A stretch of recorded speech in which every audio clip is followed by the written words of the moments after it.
우리 무기를 기다려라. 5년 뒤에 주겠다. 이 오만한 한마디가 동유럽의 신뢰를 산산조각 냈습니다.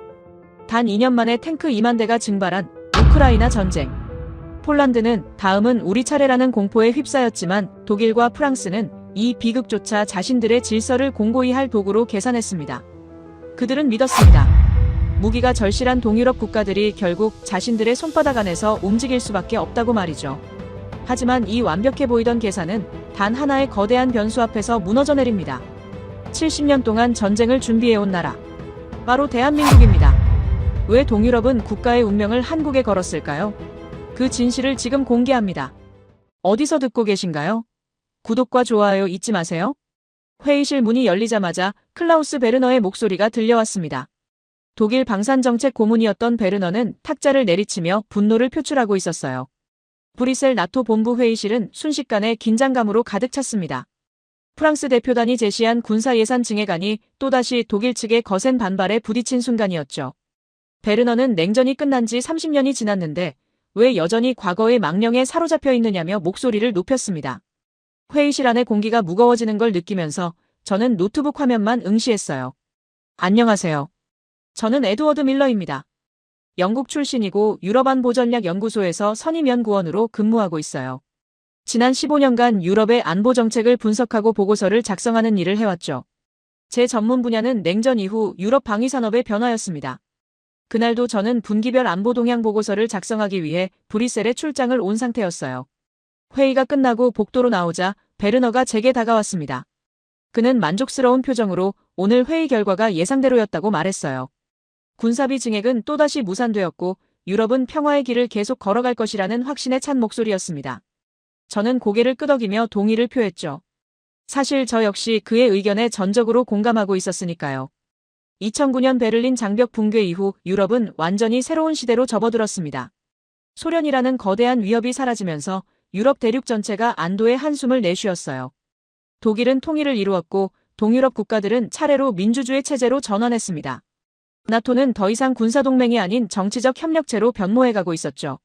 전쟁은 이제 박물관에나 어울리는 과거의 유물처럼 느껴졌습니다. 특히 독일과 프랑스는 이러한 변화를 주도했어요. 독일은 통일 이후 막대한 재정을 동독재건에 쏟아부으면서 국방 예산을 대폭 삭감했습니다.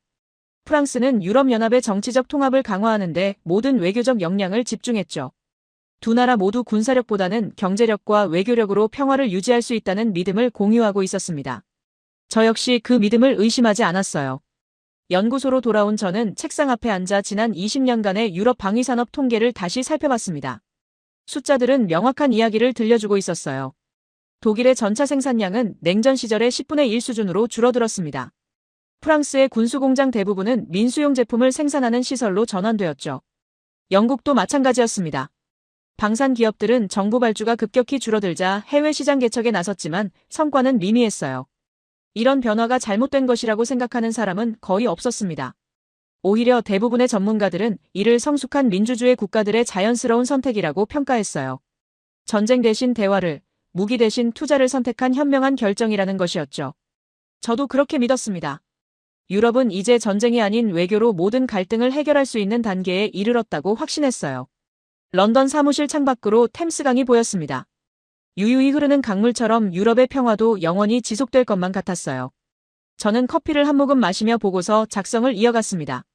제목은 탈냉전 시대 유럽 방위산업의 구조적 전환과 평화배당이었죠.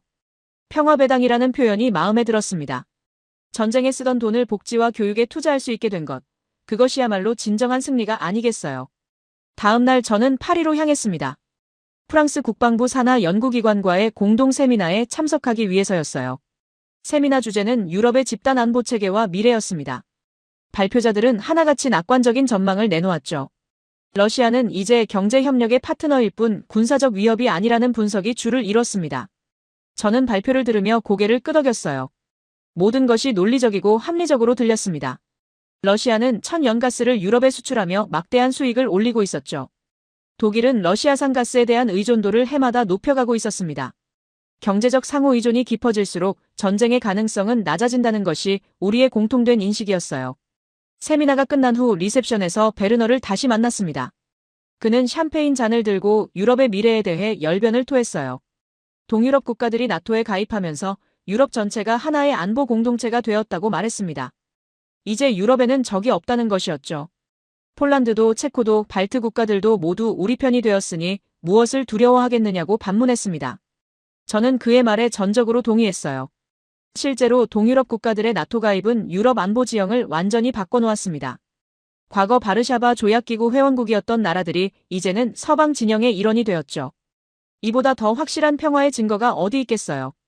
냉전의 최전선이었던 땅에서 이제는 경제 협력과 문화 교류가 활발하게 이루어지고 있었습니다. 런던으로 돌아온 저는 보고서의 결론 부분을 작성했습니다. 핵심 메시지는 명확했어요. 유럽은 군사력 증강이 아닌 외교적 해결과 경제적 통합으로 항구적 평화를 달성할 수 있다는 것이었죠. 방위산업의 축소는 문제가 아니라 오히려 성숙한 선택의 결과라고 강조했습니다. 제 보고서는 연구소 내부는 물론 유럽 의회 관계자들에게도 호평을 받았어요. 그해 여름 저는 휴가를 얻어 베를린을 방문했습니다. 통일 독일의 수도가 된 베를린은 활기로 가득했어요.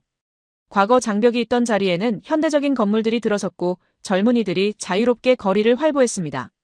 저는 브란덴부르크 문 앞에 서서 이 모든 변화가 실감났어요. 이것이 바로 우리가 만들어낸 새로운 유럽이었습니다. 박물관 섬을 거닐며 저는 역사의 교훈을 되새겼습니다. 두 차례의 세계대전으로 유럽은 폐허가 되었죠. 그러나 우리는 그 참혹한 경험에서 배웠습니다. 전쟁은 결코 해답이 될 수 없다는 것, 대화와 타협만이 진정한 평화를 가져온다는 것을 말이에요. 이제 유럽은 그 교훈을 실천하고 있었습니다. 가을이 되자 연구소는 새로운 프로젝트를 시작했습니다. 향후 20년간 유럽의 안보 전망을 예측하는 장기 연구였어요. 저는 방위산업 부문을 담당했습니다. 제 예측은 단순했죠. 유럽의 방위산업은 계속해서 축소될 것이고 그것은 전혀 문제가 되지 않을 것이라는 내용이었습니다. 왜냐하면 전쟁 자체가 더 이상 일어나지 않을 테니까요. 동료들과의 토론에서도 이견은 거의 없었습니다. 모두가 같은 미래를 그리고 있었어요. 유럽은 경제 거인이자 외교 강국으로 성장할 것이고 군사력은 점차 상징적인 수준으로 축소될 것이라는 전망이었죠. 미국에 대한 의존도 줄어들 것이라고 예상했습니다. 유럽 스스로 자신의 운명을 결정할 수 있을 만큼 성숙해졌으니까요. 그해 연말 브뤼셀에서 열린 유럽 안보회의에서 저는 기조연설을 맡았습니다. 청중석에는 각국 국방부 관계자들과 학자들이 가득 차 있었어요. 저는 자신감 넘치는 목소리로 말했습니다. 이제 전쟁은 외교로 관리하는 시대가 되었다고, 유럽은 새로운 패러다임을 만들어가고 있다고 말이죠. 청중들은 박수로 화답했습니다. 연설이 끝나고 베르너가 제게 다가와 악수를 청했어요. 그는 제 연설이 유럽의 현재를 정확히 짚어냈다며 칭찬을 아끼지 않았습니다. 우리는 함께 저녁 식사를 하며 유럽의 밝은 미래에 대해 이야기를 나눴죠. 모스크바와의 관계도 점점 좋아지고 있고 중국과의 경제 협력도 확대되고 있으니 유럽의 앞날은 창창하다는 것이 우리의 공통된 견해였습니다. 그날 밤 호텔방으로 돌아온 저는 창밖을 바라봤습니다. 브뤼셀의 야경이 아름답게 펼쳐져 있었어요. 유럽연합 본부 건물의 불빛이 평화와 번영의 상징처럼 빛나고 있었습니다. 저는 만족스러운 미소를 지으며 침대에 누웠죠. 우리는 옳은 길을 가고 있었습니다. 전쟁 없는 유럽. 그것이 바로 우리가 만들어가는 미래였어요. 연구소 소장이 제 사무실 문을 두드렸습니다. 급한 표정으로 들어온 소장은 새로운 프로젝트 의뢰서를 책상 위에 내려놓았어요. 유럽의회 안보위원회에서 긴급 요청한 보고서였습니다. 동아시아 방위산업 현황 분석, 특히 한국의 방산 수출 증가세에 대한 평가가 필요하다는 내용이었죠. 마감은 2주 후였습니다. 소장은 제가 이 분야 전문가라며 기대한다는 말을 남기고 나갔어요. 저는 한숨을 쉬며 의뢰서를 다시 읽었습니다. 한국이라니 솔직히 말하면 제 관심 영역 밖이었어요. 냉전 시대의 유물 같은 군사체제를 유지하고 있는 나라, 징병제를 고수하며 국방비에 막대한 예산을 쏟아붓는 구시대적 국가라는 인식이 전부였습니다. 최근 몇 년간 폴란드나 터키 같은 나라들의 무기를 수출하고 있다는 소식은 들었지만 그저 가격 경쟁력 때문이라고 생각했죠. 유럽 방산업체들이 손대기 귀찮은 저가 시장을 공략하는 정도로 여겼습니다. 자료 수집을 시작했어요. 한국의 방산 수출 통계를 펼쳐보니 숫자가 예상보다 컸습니다. 2022년 기준 약 170억 달러 규모였죠. 하지만 저는 곧 이유를 찾았습니다. 대부분이 개발도상국이나 중진국 대상 수출이었어요. 터키, 이집트, 인도네시아, 필리핀 같은 나라들이었습니다. 유럽의 주요 방산업체들이 관심 없는 시장이었죠. 역시 예상대로였습니다. 보고서 초안을 작성하기 시작했습니다. 제목은 동아시아 방산의 구조적 한계와 유럽 안보에 대한 영향평가였어요. 핵심 논지는 간단했습니다. 한국은 가격 경쟁력으로 저가 시장을 공략하고 있지만 기술적으로는 여전히 유럽에 한참 뒤처져 있다는 내용이었죠. 특히 전차나 자주포 같은 재래식 무기에 집중하고 있는데 이는 현대전의 흐름과 맞지 않는다고 지적했습니다. 미래 전쟁은 무인기와 사이버전, 정밀 유도무기로 결정될 것이기 때문이라는 분석이었어요. 며칠 후 파리에서 나토 합동전력 분석회의가 열렸습니다. 저는 초안을 들고 회의에 참석했어요. 각국 대표들이 모인 자리에서 제 보고서 내용을 발표했습니다. 한국의 방산 수출 증가는 일시적 현상이며 유럽 방산업계에 위협이 되지 않는다는 요지였죠. 발표가 끝나자 몇몇 참석자들이 고개를 끄덕였습니다. 독일 대표는 자국 방산업체들도 같은 분석을 하고 있다며 동의를 표했어요. 그때 한 여성이 손을 들었습니다. 소피아 르노였어요. 프랑스 출신으로 나토 합동전력 분석관으로 근무하는 인물이었습니다. 소피아는 정중하지만 단호한 어조로 질문을 던졌습니다. 제가 한국의 생산 능력을 실제로 확인해봤느냐고 물었어요. 연간 생산 가능 물량이 얼마나 되는지 아느냐는 질문이었습니다. 저는 당황하지 않고 대답했습니다. 생산 능력보다 중요한 건 기술 수준이라고 말했어요. 아무리 많이 만들어도 성능이 떨어지면 의미가 없다는 논리였죠. 소피아는 고개를 저으며 반박했습니다. 전쟁은 기술로 시작해도 결국 숫자로 끝난다고 말했어요. 역사가 그것을 증명한다면서 제2차 세계대전의 사례를 들었습니다. 독일의 타이거 전차가 소련의 T-34 전차보다 성능은 우수했지만 결국 물량에서 밀려 패배했다는 이야기였죠. 회의실 분위기가 미묘하게 변했습니다. 몇몇 참석자들이 소피아의 발언에 관심을 보이기 시작했어요. 저는 반론을 준비했습니다. 제2차 세계대전과 현대전을 비교하는 것 자체가 잘못되었다고 지적했죠. 지금은 정밀타격 시대라고 한 발의 미사일이 수십 대의 전차를 무력화할 수 있다고 강조했습니다. 소피아는 그럼 그 미사일이 떨어졌을 때 보충할 재고는 어디 있느냐고 되물었어요. 순간 저는 말문이 막혔습니다. 소피아는 계속해서 날카로운 질문을 쏟아냈어요.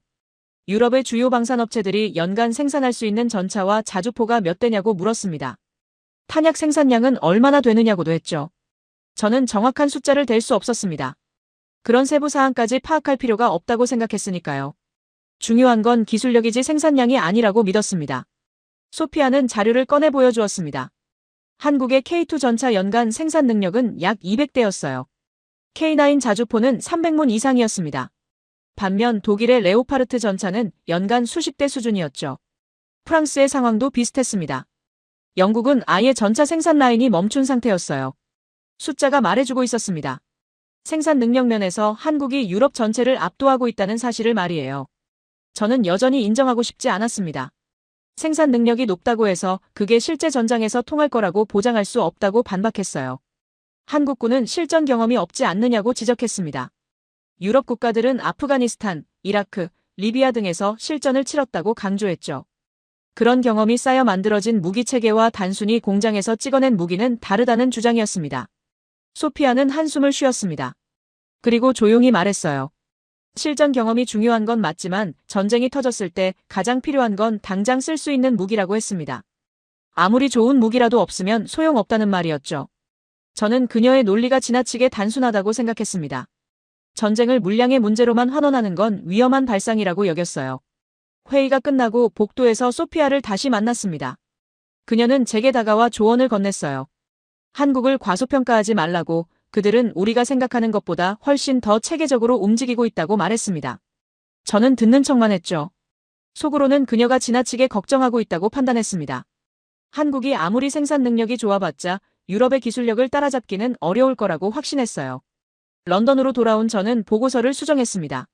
소피아의 지적을 일부 반영하기는 했지만 핵심 논지는 바꾸지 않았어요. 한국의 방산 수출 증가는 가격 경쟁력에 기반한 것이며 기술적 우위는 여전히 유럽이 가지고 있다는 내용을 유지했습니다. 다만 생산 능력 부분에 대한 언급을 추가했죠. 한국의 대량 생산 체계가 저가 시장에서는 경쟁력이 있을 수 있다는 정도로 표현했습니다. 보고서를 제출하고 며칠 후 동료 연구원들과 점심을 먹으며 이야기를 나눴습니다. 한 동료가 최근 폴란드가 한국제 무기를 대량으로 구매하기로 했다는 뉴스를 언급했어요. K2 전차 1000대, K9 자주포 600문 이상이라는 규모였습니다. 저는 어깨를 으쓱하며 폴란드는 원래 가성비를 중시하는 나라라고 말했죠. 독일제 레오파르트를 살 돈이 없으니 한국제를 선택한 것뿐이라고 평가했습니다. 하지만 속으로는 약간의 의구심이 들기 시작했어요. 1000대라는 숫자가 예상보다 컸습니다. 폴란드가 정말 단순히 가격 때문만에 그런 선택을 했을까 하는 생각이 들었죠. 하지만 곧 그 생각을 떨쳐냈습니다. 폴란드는 역사적으로 러시아에 대한 공포가 큰 나라였어요. 과도하게 군비를 확충하려는 건 그들의 오래된 습성이라고 스스로를 납득시켰습니다. 며칠 후 소피아에게서 이메일이 왔습니다. 그녀는 제 보고서를 읽었다며 의견을 보내왔어요. 여전히 생산 능력의 중요성을 과소평가하고 있다는 내용이었습니다. 전쟁이 터지면 첨단 기술도 중요하지만 결국 보급과 물량이 승패를 가른다고 강조했죠.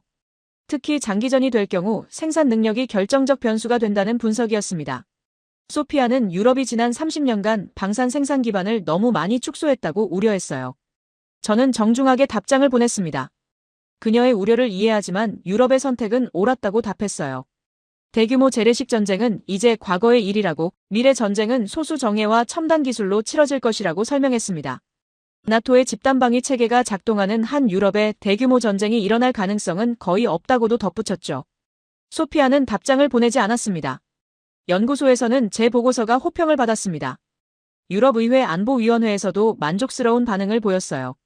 한국의 부상을 인정하면서도 유럽의 우위를 확인시켜주는 균형 잡힌 분석이라는 평가였습니다. 베르너도 축하 전화를 걸어왔죠. 제 보고서가 독일 국방부 내부에서도 참고 자료로 활용되고 있다고 알려줬습니다. 저는 뿌듯했습니다. 제 분석이 옳았다는 확신이 더욱 강해졌어요. 한국은 분명 생산 능력 면에서는 인상적이지만 그것만으로는 유럽의 기술적 우위를 넘어설 수 없다고 믿었습니다. 전쟁은 단순히 무기의 숫자로 결정되는 게 아니라고 생각했죠. 전략, 전술, 훈련, 경험, 그리고 무엇보다 기술력이 종합적으로 작용한다고 확신했습니다. 가을이 깊어지면서 저는 새로운 프로젝트에 착수했습니다. 유럽 방산 통합의 미래라는 주제였어요. 유럽 국가들이 각자의 방산업체를 유지하는 대신 통합된 유럽 방산 체계를 구축해야 한다는 내용을 담을 계획이었습니다. 그렇게 되면 중복 투자를 줄이고 효율성을 높일 수 있다고 생각했죠. 독일의 엔진 기술, 프랑스의 전자장비, 영국의 시스템 통합 능력을 결합하면 세계 최고 수준의 무기 체계를 만들 수 있을 거라고 기대했습니다. 하지만 마음 한편에서는 소피아의 경고가 계속 맴돌았습니다. 생산 능력이 정말 중요하지 않은 걸까 하는 의문이 가끔 스쳤어요. 특히 밤에 혼자 있을 때 그런 생각이 들었습니다. 하지만 낮이 되면 다시 확신이 돌아왔죠.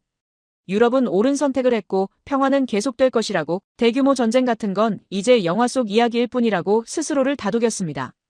새벽 5시에 휴대전화가 울렸습니다. 연구소 소장이었어요. 목소리가 떨리고 있었습니다. 러시아가 우크라이나를 침공했다고 말했죠. 지금 당장 긴급회의가 소집되니 연구소로 나오라는 지시였습니다. 저는 잠에서 덜 깬 상태로 텔레비전을 켰어요. 화면 가득 키예프 상공에서 터지는 폭발 장면이 나오고 있었습니다. 손이 떨렸습니다. 리모컨을 제대로 잡을 수조차 없었어요. 믿을 수가 없었습니다. 러시아가 정말로 전면 침공을 감행한 거였어요. 지난 몇 주간 국경 지역에 병력을 집결시키고 있다는 보도가 있었지만 저는 그저 협상용 압박이라고 판단했습니다. 경제 제재를 생각하면 푸틴이 그런 무모한 선택을 할 리 없다고 확신했죠. 하지만 지금 제 눈앞에서 전쟁이 벌어지고 있었습니다. 처음으로 제 분석이 틀렸을지도 모른다는 불안감이 스쳤어요. 하지만 곧 그 생각을 떨쳐냈습니다. 전쟁이 시작된 건 푸틴의 오판 때문이지 제 분석의 문제는 아니었으니까요.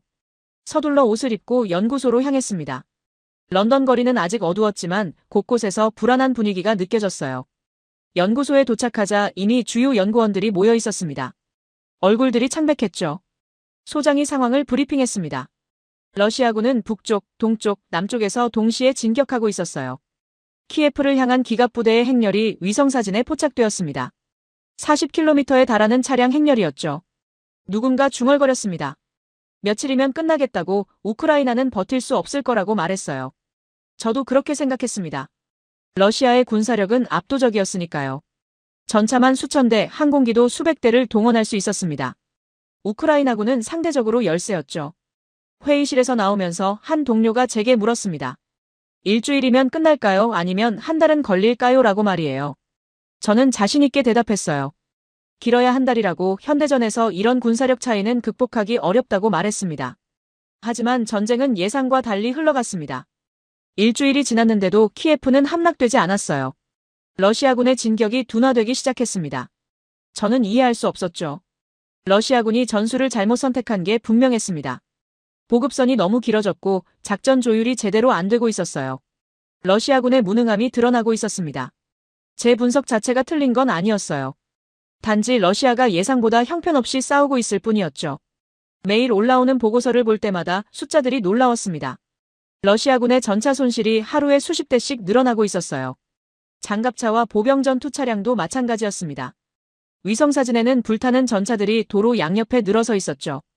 동료들은 경악했지만 저는 달리 생각했습니다. 이건 러시아군의 작전 실패를 보여주는 증거라고 판단했어요. 제대로 된 군대라면 이렇게 손실을 입지 않았을 거라고 말했습니다. 연구소에서는 매일 상황 분석 회의가 열렸습니다. 한 동료가 소피아 르노의 이름을 언급했어요. 생산 능력이 중요하다고 경고했던 프랑스 분석관 말입니다. 그녀가 맞았던 것 아니냐는 질문이 나왔죠. 저는 고개를 저었습니다. 이건 생산 능력의 문제가 아니라 러시아군의 무능함이 드러난 것뿐이라고 설명했어요. 제대로 된 군대라면 이런 식으로 장비를 낭비하지 않는다고 강조했습니다. 동료들은 수긍하는 듯 했어요. 브뤼셀에서 나토 긴급회의가 소집되었습니다. 저도 자문위원 자격으로 참석했어요. 회의장 문을 열고 들어서는 순간 분위기가 심상치 않다는 걸 느꼈습니다. 각국 대표들의 얼굴이 굳어 있었죠. 독일 대표가 먼저 입을 열었습니다. 자국 군대의 재고를 확인해봤다고 즉시 제공할 수 있는 전차가 거의 없다고 말했어요. 창고에 있는 레오파르트 전차들은 대부분 정비가 필요한 상태였습니다. 당장 실전에 투입할 수 있는 것은 손에 꼽을 정도였죠. 프랑스 대표도 고개를 숙이며 비슷한 이야기를 꺼냈습니다. 자주포와 장갑차 재고가 부족하다고 토로했어요. 영국 대표는 전차 생산 라인이 멈춰 있다고 인정했습니다. 재가동하려면 최소 2년은 걸린다는 말에 회의실이 조용해졌어요. 저는 속으로 생각했습니다. 이건 일시적인 문제일 뿐이라고 말이에요. 우크라이나 전쟁이 곧 끝나면 다시 평화가 올 것이고 이런 재고 문제는 자연스럽게 해결될 거라고 판단했습니다. 그때 소피아가 일어났습니다. 그녀의 목소리는 여전히 침착했지만 단호했어요. 생산 능력의 문제를 직시해야 한다고 강조했습니다. 회의가 끝나고 복도에서 소피아와 마주쳤어요. 그녀가 제게 물었습니다. 이제 생각이 바뀌었느냐고 말이죠. 저는 정중하게 대답했습니다. 재고 부족은 인정하지만 이건 러시아라는 예외적 상황 때문이라고 정상적인 국가들 사이에서는 여전히 기술력이 우선이라고 말했어요. 소피아는 한숨을 쉬고 돌아섰습니다. 전쟁은 계속되었습니다. 러시아는 동부 돈바스 지역에 전력을 집중했어요. 그곳에서 벌어진 건 제가 예상했던 정밀 타격전이 아니었습니다. 구식 포격전이었죠. 매일 수만 발의 포탄이 발사되었습니다. 저는 보고서를 읽으며 고개를 저었어요. 러시아가 21세기에 20세기 방식으로 싸우고 있다고 생각했습니다. 서방 국가들이라면 절대 이런 비효율적인 방식을 선택하지 않을 거라고 확신했죠. 연구소 소장이 저를 불렀습니다. 중간 보고서를 작성해달라는 지시였어요. 저는 며칠간 자료를 정리하며 핵심 논지를 잡았습니다. 우크라이나 전쟁은 러시아군의 무능함을 드러낸 사례라고 현대적 군대라면 이런 식으로 싸우지 않는다고 썼어요. 전차 2만 대가 손실되었다는 통계도 포함시켰지만 이건 러시아의 작전 실패 때문이지 소모전 자체가 불가피했던 건 아니라고 분석했습니다. 제대로 된 군대라면 정밀 타격과 기동전으로 훨씬 적은 손실로 목표를 달성할 수 있다고 결론 내렸죠. 보고서를 제출하고 동료들과 점심을 먹었습니다. 한 동료가 물었어요. 유럽의 재고 부족 문제는 어떻게 보느냐고 말입니다. 저는 대수롭지 않게 답했습니다. 일시적 문제라고 전쟁이 끝나면 천천히 보충하면 된다고 말했어요. 어차피 유럽에 대규모 전쟁이 일어날 가능성은 거의 없으니까요. 나토가 있는 한 러시아가 감히 유럽을 건드리지 못할 거라고 확신했습니다. 저녁에 혼자 사무실에 남아 창밖을 바라봤습니다. 템스강이 여전히 유유히 흐르고 있었어요.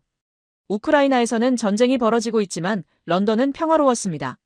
저는 안도했죠. 유럽은 안전하다고 우크라이나 전쟁은 유럽과는 다른 세계의 이야기라고 생각했습니다. 러시아라는 예외적 케이스가 문제를 일으킨 것뿐이었어요. 서유럽의 평화와 우월함은 여전히 유효했습니다. 바르샤바행 비행기가 착륙 태세에 들어갔습니다. 연구소 소장이 긴급하게 지시한 출장이었어요. 동유럽 국가들이 무기 구매를 급격히 늘리고 있는데 그 배경을 파악하라는 임무였습니다. 저는 솔직히 내키지 않았어요. 동유럽은 항상 러시아 위협을 과장하는 경향이 있다고 판단했으니까요. 하지만 데이터를 수집해야 했습니다. 그들의 히스테리를 객관적으로 분석하는 것도 제 일이었죠. 공항에서 안나 코발스카가 기다리고 있었습니다. 폴란드 국방획득청 실무 책임자였어요. 40대 중반으로 보이는 여성이었고 악수를 나누는 손에 힘이 있었습니다. 인사 같은 건 생략되었어요. 그녀는 곧바로 오늘 일정을 설명하기 시작했습니다. 국방부 회의, 국경 시찰, 그리고 저녁에 특별한 자리가 준비되어 있다고 말했죠. 저는 노트북을 꺼내 메모를 시작했습니다. 차가 시내로 들어서자 바르샤바의 풍경이 눈에 들어왔습니다. 현대적인 고층 빌딩, 북적이는 쇼핑몰, 카페 테라스에 여유로운 사람들이었어요. 전형적인 유럽 도시였죠. 저는 속으로 생각했습니다. 이렇게 평화로운 곳에서 무슨 위기감을 느낀다는 건지 이해하기 어렵다고 말이에요. 안나가 갑자기 말했습니다. 저 건물들은 전쟁 후 재건되었다고, 바르샤바는 한때 완전히 파괴되었다고 설명했어요. 저는 고개를 끄덕였습니다. 그건 팩트니까요. 하지만 그게 70년 전 이야기라는 것도 팩트였습니다. 국방부 회의실은 긴장된 분위기였습니다. 제 소개가 끝나자 한 장성이 곧바로 질문을 던졌어요. 서유럽은 우리를 진짜로 도울 준비가 되어 있느냐고 물었습니다. 저는 침착하게 대답했어요.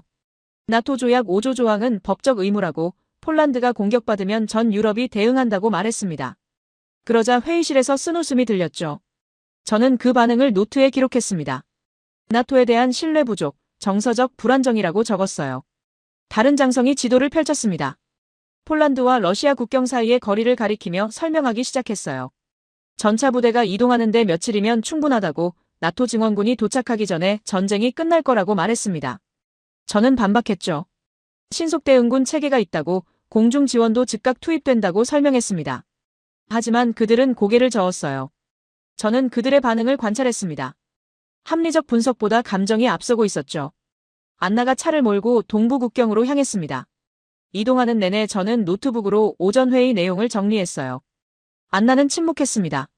차창 밖으로 평화로운 농촌 풍경이 펼쳐졌죠. 저는 생각했습니다.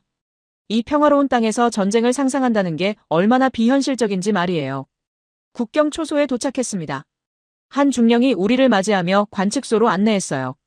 쌍안경을 건네주며 벨라루스 쪽을 보라고 했습니다.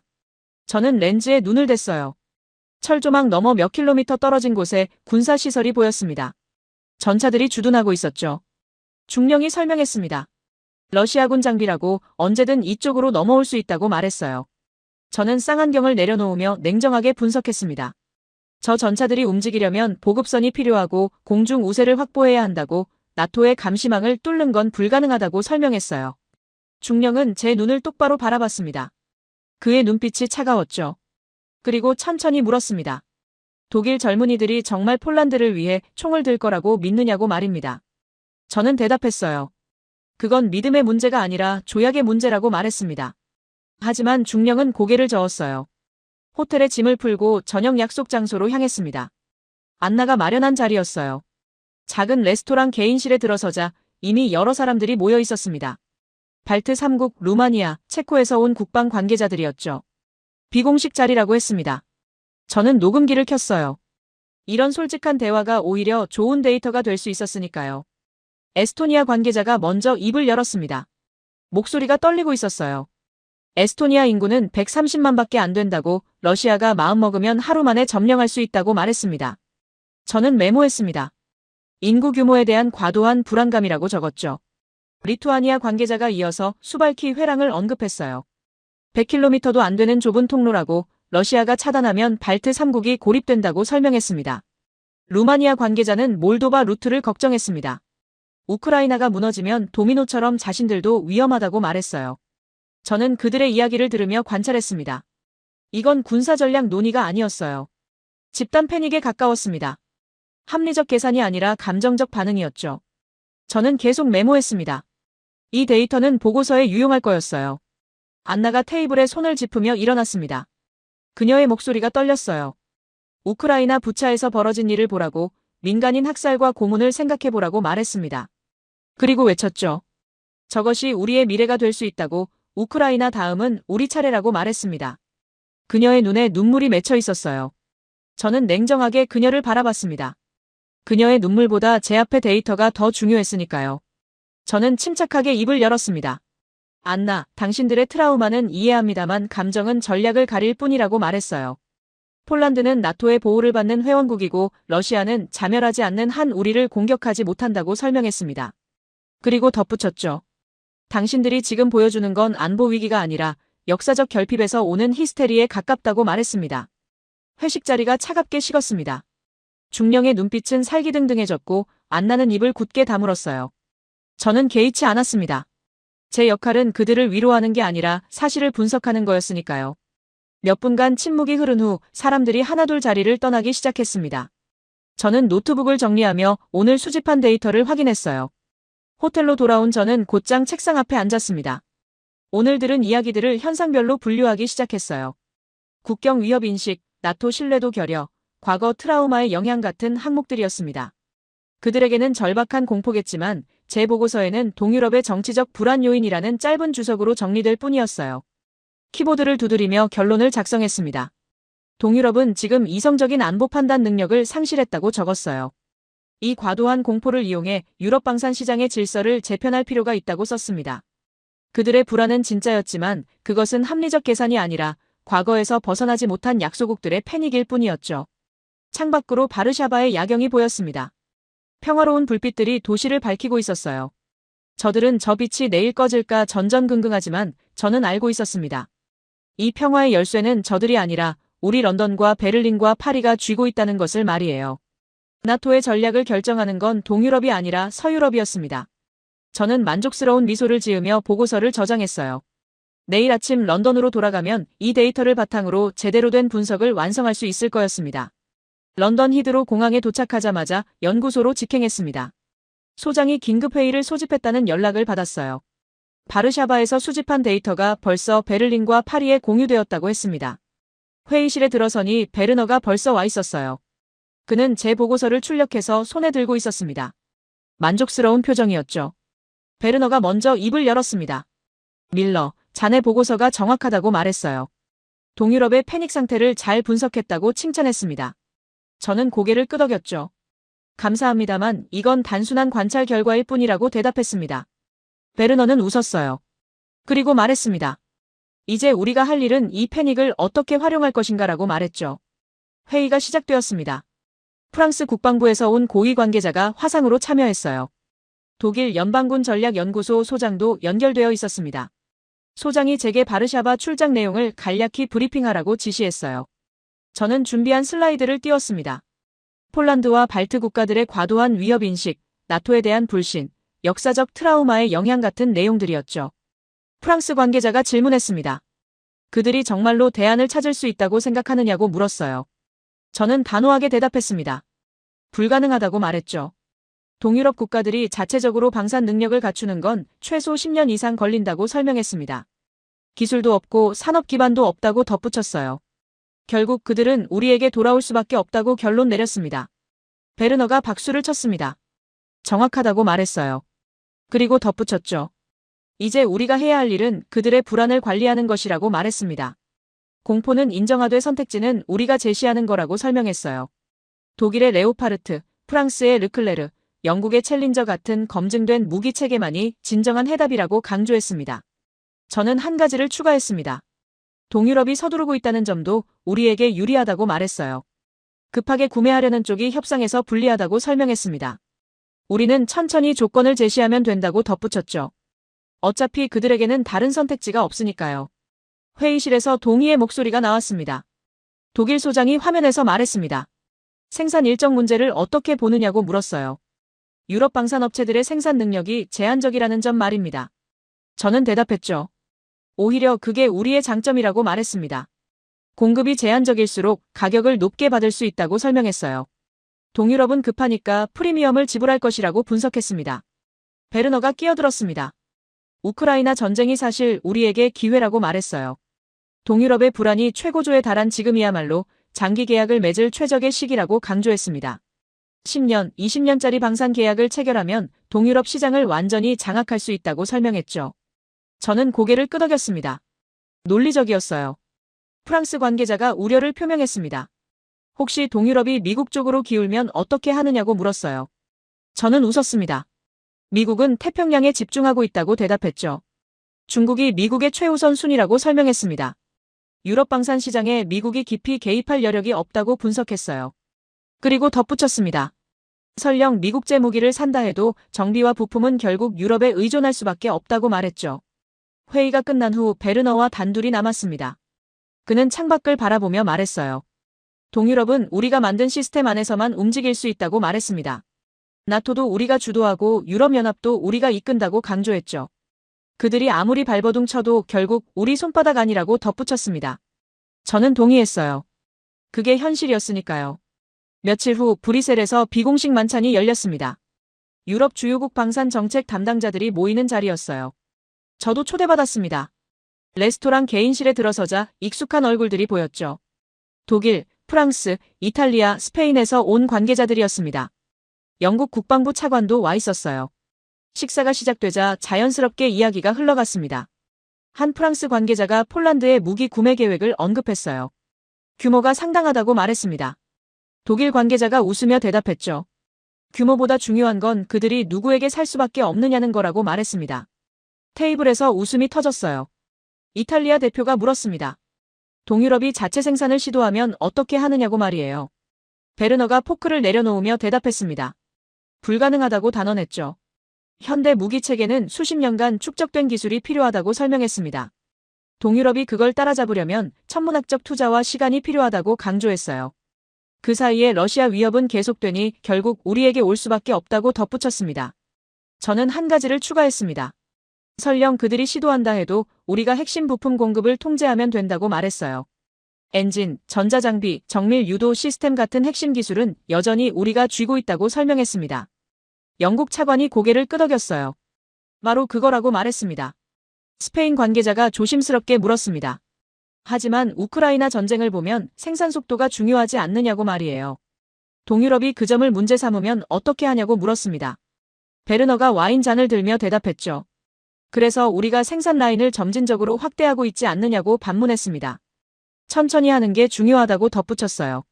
급하게 하면 품질이 떨어진다고 강조했습니다. 저는 속으로 생각했습니다. 사실 천천히 하는 이유는 다른 데 있었어요. 공급을 제한해야 가격을 높게 받을 수 있었습니다. 대량 생산 체계를 갖추면 가격 경쟁이 시작될 테니까요. 하지만 그런 말을 굳이 할 필요는 없었죠. 모두가 알고 있는 사실이었으니까요. 디저트가 나올 때쯤 프랑스 관계자가 말했습니다. 결국 선택지는 우리뿐이라고 말했어요. 동유럽이 아무리 다른 곳을 찾아봐도 유럽 밖에서 신뢰할 만한 공급자는 없다고 강조했습니다. 미국은 너무 멀고 아시아는 검증되지 않았다고 덧붙였죠. 테이블에 앉은 사람들이 동의했습니다. 만찬이 끝나고 베르너와 호텔바에 들렀습니다. 그는 위스키를 홀짝이며 말했어요. 동유럽의 공포가 사실 우리에게는 축복이라고 말했습니다. 그들의 절박함이 클수록 우리의 협상력이 강해진다고 설명했죠. 저는 고개를 끄덕였습니다. 냉정하게 보면 그게 맞았어요. 베르너가 덧붙였습니다. 우크라이나 전쟁이 끝나도 동유럽의 불안은 계속될 거라고 말했어요. 러시아는 여전히 거기 있을 테니까요. 그 말은 우리의 시장도 계속 유지된다는 뜻이라고 설명했습니다. 장기적으로 보면 아주 안정적인 비즈니스 모델이라고 덧붙였죠. 저는 위스키를 마시며 생각했습니다. 우리는 전쟁을 관리할 수 있었어요. 동유럽의 공포도 통제 가능했습니다. 무기 공급을 조절하면서 시장을 장악하고 가격도 우리가 정하는 거였죠. 안나가 보여줬던 절박함, 발트 국가들의 두려움, 그 모든 게 사실 우리의 레버리지였습니다. 호텔방으로 돌아와 노트북을 열었습니다. 다음 보고서 제목을 정했어요. 동유럽 방산 시장 전략과 장기 계약 확보 방안이라고 적었습니다. 핵심 내용은 간단했죠. 동유럽의 불안을 인정하되 해결책은 우리가 독점한다는 것이었습니다. 그들에게는 선택의 여지가 없었어요. 창밖으로 브뤼셀의 야경이 보였습니다. 유럽연합 본부 건물의 불빛이 밝게 빛나고 있었어요. 저는 만족스러웠습니다. 유럽의 미래는 여전히 우리 손에 있었죠. 동유럽이 아무리 발버둥 쳐도 결국 이 시스템 안에서 움직일 수밖에 없었습니다. 저는 보고서 작성을 시작했어요. 모든 게 계획대로 흘러가고 있었습니다. 베를린에서 긴급회의 소집 통보가 왔습니다. 독일 국방부 주최였어요. 우크라이나 무기 지원 확대 방안을 논의한다는 내용이었습니다. 저는 유로스타를 타고 베를린으로 향했죠. 기차 안에서 받은 사전 자료를 읽으며 고개를 끄덕였습니다. 독일이 드디어 제대로 된 전략을 내놓는구나 싶었어요. 베를린 국방부 회의실은 평소보다 많은 사람들로 붐볐습니다. 각국 대표들이 모여 있었어요. 독일, 프랑스, 영국은 물론이고 폴란드, 체코, 슬로바키아 대표들도 와 있었습니다. 베르너가 저를 보고 손짓했죠. 그는 자신감 넘치는 표정이었습니다. 오늘 발표할 방안이 모두를 만족시킬 거라고 귓속말했어요. 독일 국방장관이 단상에 올라 프레젠테이션을 시작했습니다. 링스와 프로그램이라는 제목이 화면에 떴어요. 개념은 단순했습니다. 동유럽 국가들이 보유한 구소련제 무기를 우크라이나에 제공하고 독일을 비롯한 서유럽 국가들이 최신형 서방 무기로 교체해준다는 내용이었죠. 저는 메모를 시작했습니다. 논리적이었어요. 장관이 설명을 이어갔습니다. 폴란드와 체코가 가진 소련제 전차나 자주포는 우크라이나군이 즉시 운용할 수 있다고 말했어요. 교육이 필요 없다는 장점이 있다고 강조했습니다. 반면 서방제 무기는 교육에 시간이 걸리니 비효율적이라고 덧붙였죠. 그러니 동유럽의 구형 무기를 먼저 보내고 독일이 레오파르트로 보충해주겠다는 제안이었습니다. 폴란드 대표가 손을 들었습니다. 언제 보충받을 수 있느냐고 물었어요. 장관이 잠시 멈칫했습니다. 그리고 대답했죠. 생산 일정을 고려하면 약 5년 정도 소요될 것 같다고 말했습니다. 회의실이 조용해졌어요. 5년이라는 숫자가 공기 중에 떠돌았습니다. 체코 대표가 끼어들었습니다. 목소리에 날이 서 있었어요. 5년이면 전쟁이 어떻게 될지 모르는데 지금 당장 우리 무기를 내놓으라는 뜻이냐고 물었습니다. 베르너가 진정시키려 했어요. 우크라이나를 돕는 게 유럽 전체의 안보에 도움이 된다고 설명했습니다. 하지만 체코 대표는 고개를 저었죠. 슬로바키아 대표가 일어섰습니다. 그는 차분하게 질문했어요. 만약 그 5년 사이에 러시아가 우리를 공격하면 어떻게 하느냐고 물었습니다. 우리는 무엇으로 막느냐고 반문했죠. 프랑스 대표가 대답했습니다. 나토가 있지 않느냐고 집단방위 체계가 작동한다고 말했어요. 슬로바키아 대표는 비웃었습니다. 그 나토군이 도착하기 전에 우리는 이미 점령당할 거라고 답했죠. 저는 상황을 관찰했습니다. 동유럽 대표들의 얼굴이 굳어가고 있었어요. 폴란드 대표가 다시 발언권을 요청했습니다. 그는 테이블을 손으로 짚으며 말했어요. 우리는 지금 러시아 국경에서 몇백 킬로미터밖에 떨어져 있지 않다고 당장 내일이라도 위협이 닥칠 수 있다고 강조했습니다. 그런데 우리 창고를 비우고 5년을 기다리라는 게 말이 되느냐고 따졌죠. 베르너가 일어나 설명하려 했습니다. 독일의 생산 능력에 한계가 있다고 최대한 빨리 진행하겠지만 품질을 보장하려면 시간이 필요하다고 말했어요. 폴란드 대표가 끼어들었습니다. 그럼 우리더러 어떻게 하라는 거냐고 무방비 상태로 5년을 버티라는 거냐고 소리쳤습니다. 독일 장관이 진화에 나섰습니다.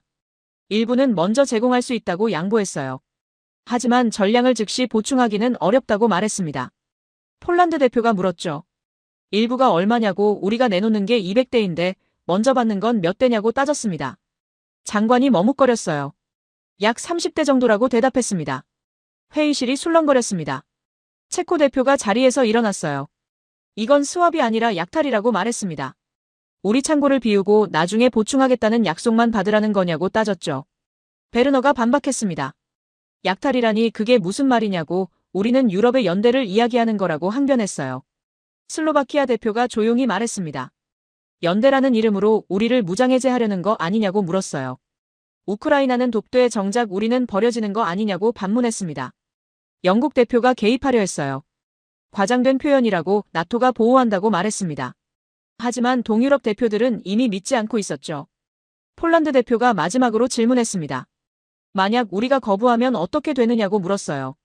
독일 장관이 난처한 표정을 지었습니다. 그건 유럽 연대에 대한 배신으로 비칠 수 있다고 조심스럽게 말했죠. 폴란드 대표가 웃었습니다. 차가운 웃음이었어요.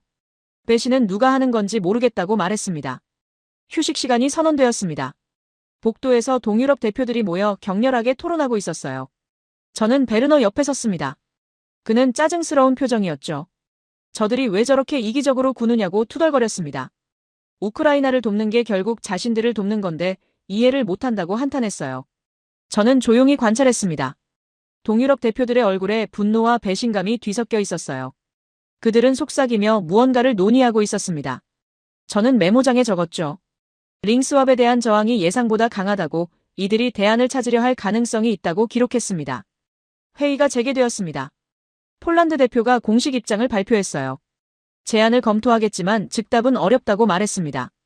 우리 국회와 국민에게 설명해야 한다고 덧붙였죠. 체코와 슬로바키아 대표도 같은 입장이었습니다.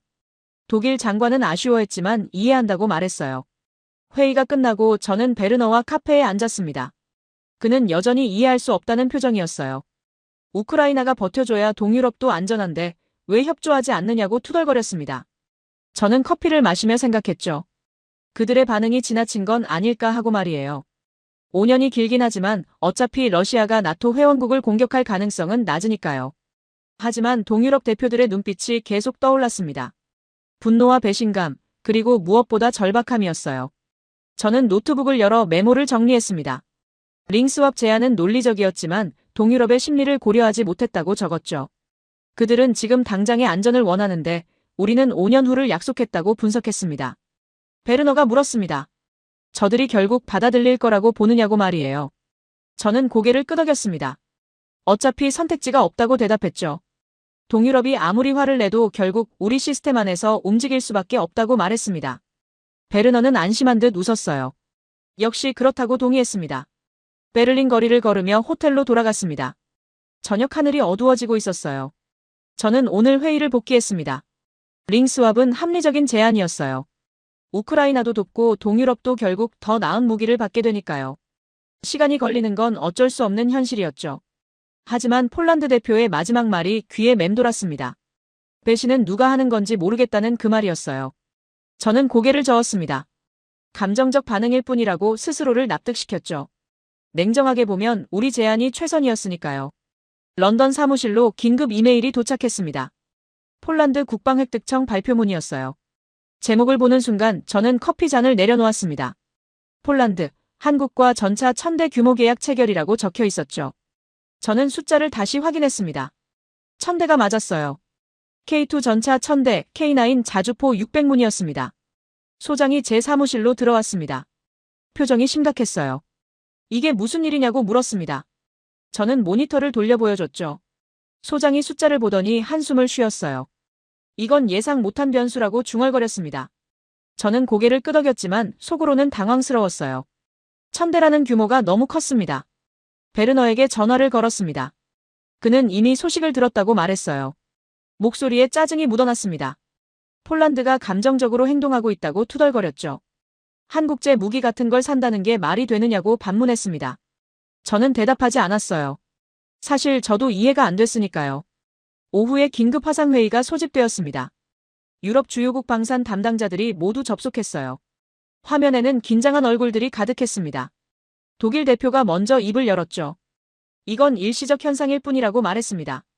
폴란드가 링스왑 거부에 대한 압박을 피하려고 허세를 부리는 거라고 분석했어요.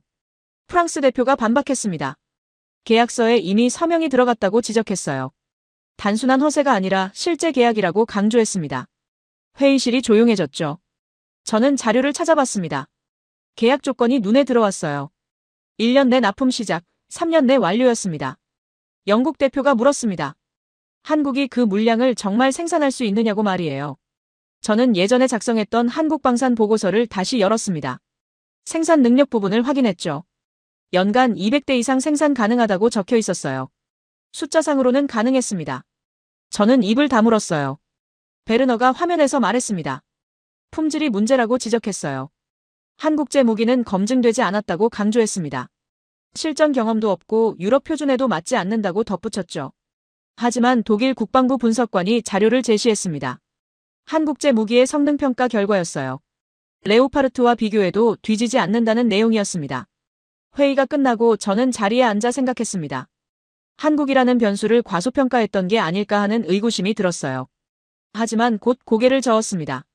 폴란드 하나가 한국제를 산다고 해서 큰 문제는 아니라고 판단했죠. 여전히 대부분의 유럽 국가들은 우리 무기를 선택할 거였습니다. 며칠 후 또 다른 뉴스가 터졌습니다. 루마니아가 한국과 협상을 시작했다는 소식이었어요. K9 자주포 100문 이상을 구매한다는 내용이었습니다. 저는 모니터를 응시했죠. 이건 우연이 아니었습니다. 동유럽 국가들이 움직이고 있었어요. 베르너가 런던으로 날아왔습니다. 우리는 사무실에서 마주 앉았어요. 그는 여전히 확신에 차 있었습니다. 이건 일시적 반발일 뿐이라고 말했죠. 한국이 유럽 시장에서 우리를 대체할 수는 없다고 강조했습니다. 저는 고개를 끄덕였어요. 하지만 속으로는 불안했습니다. 그날 저녁 안나에게서 이메일이 왔습니다. 짧은 내용이었어요. 우리는 당신들이 주지 않는 것을 찾았다고 적혀 있었습니다. 저는 이메일을 읽으며 미간을 찌푸렸죠. 그녀가 무슨 말을 하는 건지 이해할 수 없었습니다. 우리가 주지 않은 게 뭐가 있다는 건지 의문이었어요. 다음 날 폴란드 언론 인터뷰 기사가 번역되어 올라왔습니다. 안나의 인터뷰였어요. 그녀는 명확하게 말했습니다. 한국은 무기만 파는 게 아니라 기술도 준다고, 폴란드에서 생산할 수 있게 도와준다고 설명했죠. 기술 이전이라는 단어가 눈에 박혔습니다. 저는 자리에서 일어나 창밖을 바라봤습니다. 기술 이전이라니 그게 말이 되는 건가 싶었어요. 현대 무기 체계의 핵심 기술을 넘겨준다는 게 상식적으로 이해가 안 됐습니다. 하지만 기사는 계속 이어졌어요. 한국은 폴란드 내 생산 라인 구축을 지원하고 부품 현지화도 돕는다고 적혀 있었습니다. 소장과 긴급 면담을 했습니다. 그는 심각한 표정이었어요. 이건 우리가 예상한 시나리오가 아니라고 말했습니다. 단순히 무기를 파는 게 아니라 생산 능력 자체를 이전하는 거라고 지적했죠.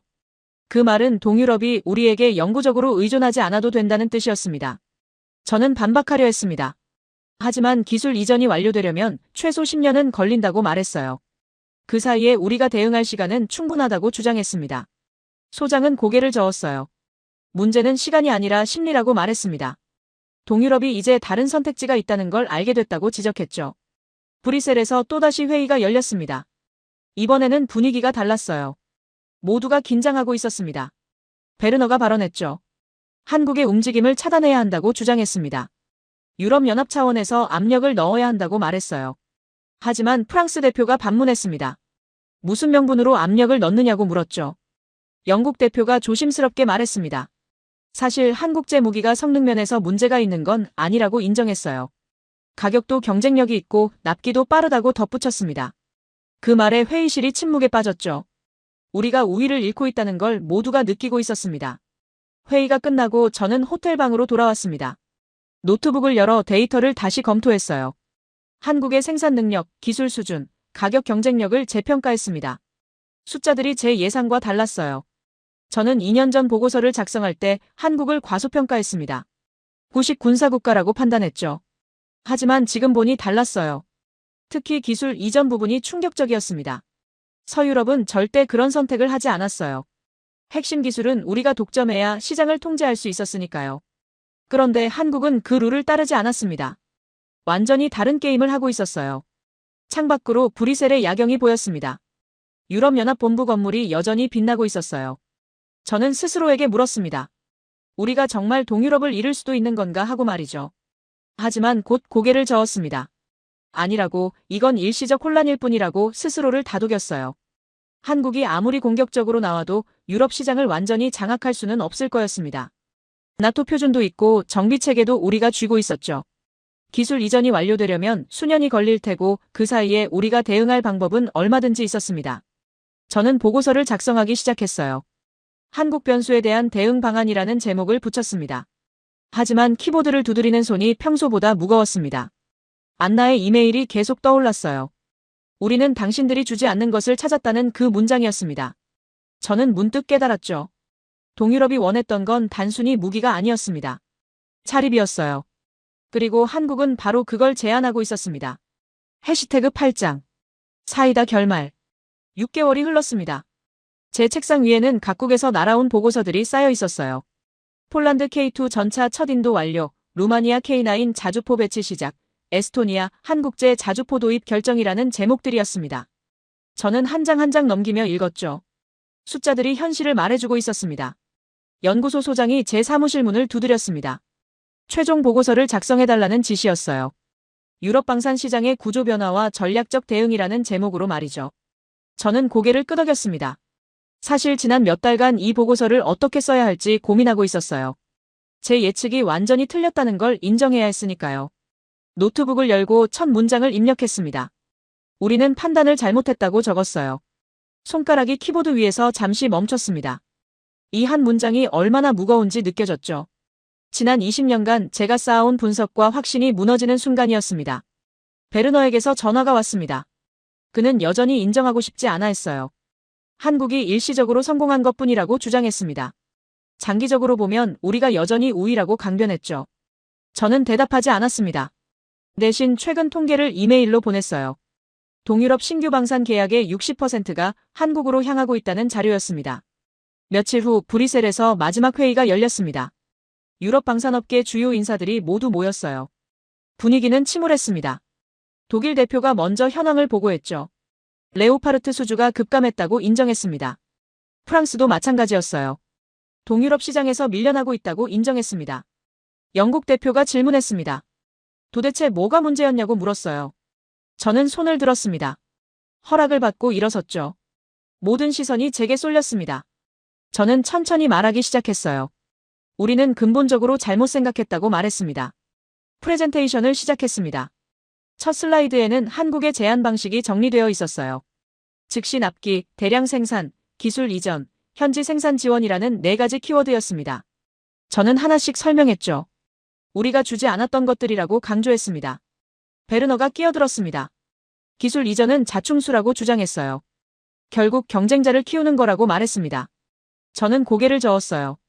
그게 바로 우리의 착각이었다고 대답했습니다. 한국은 단기 이익이 아니라 장기 파트너십을 선택한 거라고 설명했죠. 다음 슬라이드를 넘겼습니다. 폴란드의 사례였어요. K2 전차 1000대 계약에는 단순히 무기 구매만 있는 게 아니었습니다.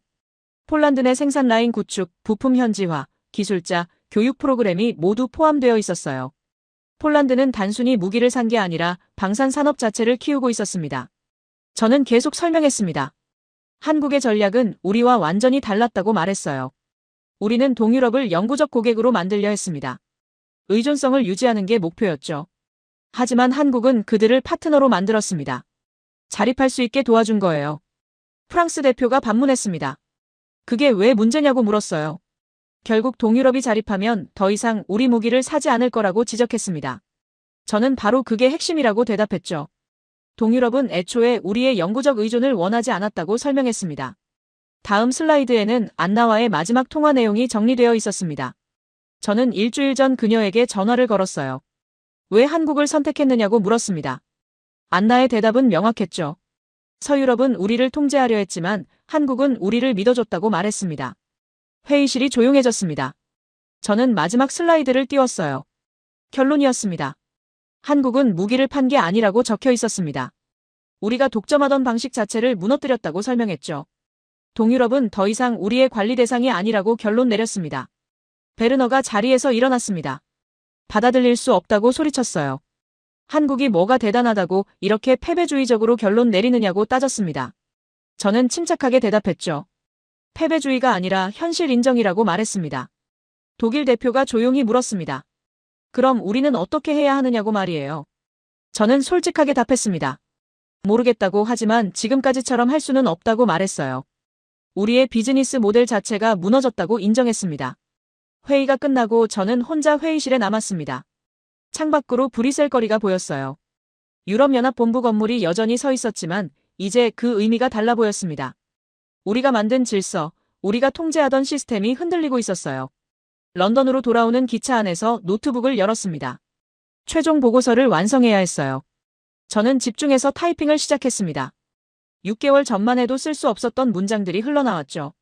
우리는 오만했다고, 동유럽을 과소평가했다고, 그리고 가장 중요하게는 한국을 완전히 잘못 봤다고 적었습니다. 보고서 중간 부분에 한국의 전략을 분석했습니다. 그들은 단순히 가격 경쟁을 한 게 아니었어요. 완전히 다른 가치 제안을 한 거였습니다. 즉시 납품이 가능한 생산 능력, 기술 이전을 통한 파트너십, 현지 생산으로 가는 로드맵까지 제시했죠. 우리가 절대 줄 수 없었던 것들이었습니다. 특히 기술 이전 부분을 강조했습니다. 서유럽은 핵심 기술을 절대 넘기지 않았어요. 그게 우리의 통제 수단이었으니까요. 하지만 한국은 과감하게 기술을 나눴습니다.